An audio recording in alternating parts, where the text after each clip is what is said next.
Remaining wreckage of Flight 93 to be buried at Memorial File, in this Sept.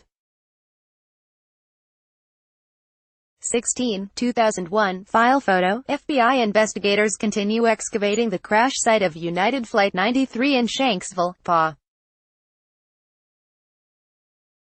Officials announced Friday, June 1, 2018, that later in the year, the National Park Service will return the remaining wreckage of United Flight 93 to the Pennsylvania Memorial, marking where it crashed in the 9/11 terror attacks, and the remaining wreckage will be buried in a restricted area accessible only to loved ones of the victims.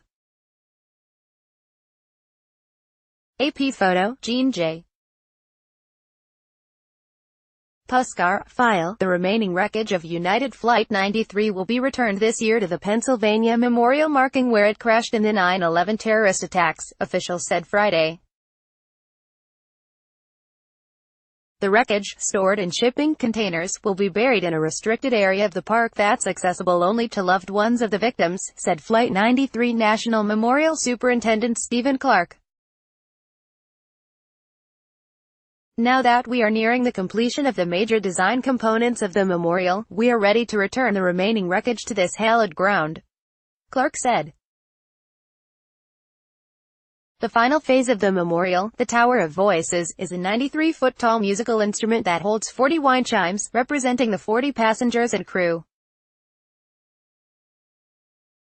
It will be completed in time for the 17th anniversary of the attacks. United Flight 93 was en route from Newark, New Jersey, to San Francisco on Sept. 11, 2001, when hijackers seized control, with the likely goal of crashing it into the U.S. Capitol. As passenger Todd Beamer issued the rallying cry, "Let's roll," he and others rushed down the airliner's aisle to try to overwhelm the hijackers after learning of the coordinated attacks on the World Trade Center and the Pentagon. The 9/11 Commission concluded that the hijackers downed the plane as the hostages revolted, in a field in Shanksville, about 70 miles (112.65 kilometers) southeast of Pittsburgh. Gordon Felt, president of the families of Flight 93, said his group requested a final, thorough examination of the wreckage before it is permanently interred, in order to determine if there were any human remains or identifiable personal items. The National Park Service worked with the FBI over several months to painstakingly examine the debris. "We worked with the FBI and on our hands and knees we literally combed through every bit of that wreckage," Clark said.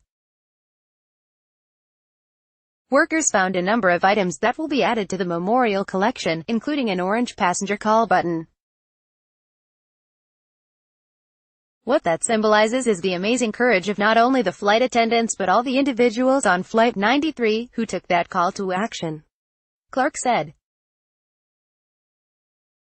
"It's such a powerful symbol of what these men and women did that morning."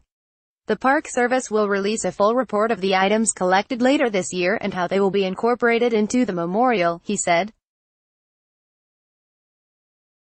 "It was important for us to touch everything, so we knew, without a doubt, that every possible effort was made to reunite family members with any objects belonging to their loved ones," said memorial curator Bryn Bender.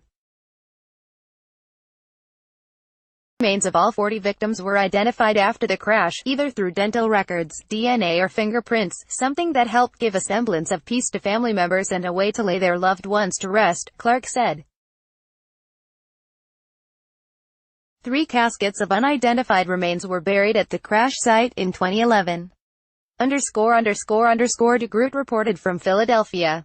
Copyright 2018 The Associated Press. All rights reserved. This material may not be published, broadcast, written or redistributed.